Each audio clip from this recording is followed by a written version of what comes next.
Добар ден. Пресечената црвена машничка на Груевски за оваа катна гаража.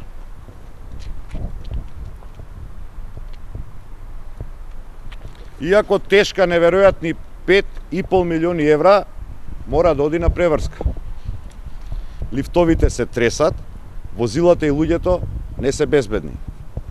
На 8 септември, денот на државноста, лично премиерот Никола Груевски грандиозно ја пушти во употреба гаражата, наречена Солунски конгрес, во чест на конгресите на Македонската револуционерна борба и Илинденското востание.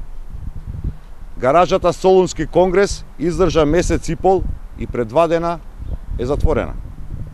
Не успеа да го дочека денот на Македонската револуционерна борба.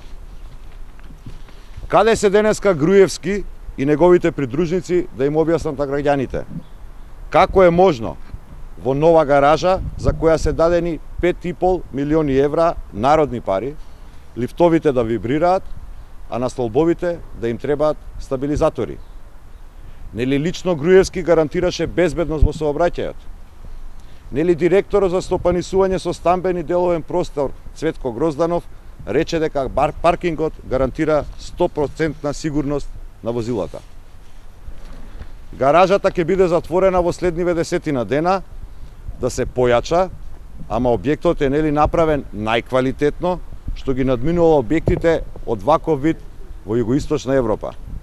Да не беше трагично, ова ќе беше смешно. Овој проблем со милионските неквалитетни катни гаражи што никнат како печурки не е единствен. На само неколку километра низводно во мувла и влага се топат над 5 милиони и 600.000 евра во гаражата кај Судската палата. Тројката Груевски, Ставревски и Тодоровиќ за оваа гаража пресече црвена лента непосредно пред локалните избори. Но само 1 година и пол подоцна, погледнете.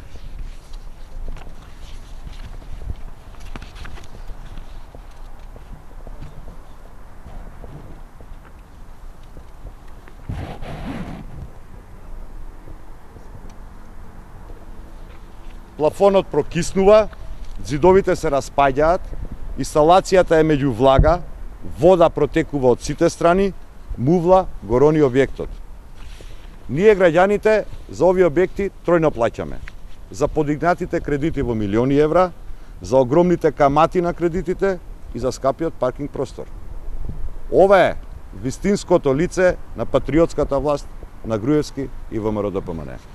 Благодарам, поведете прашање.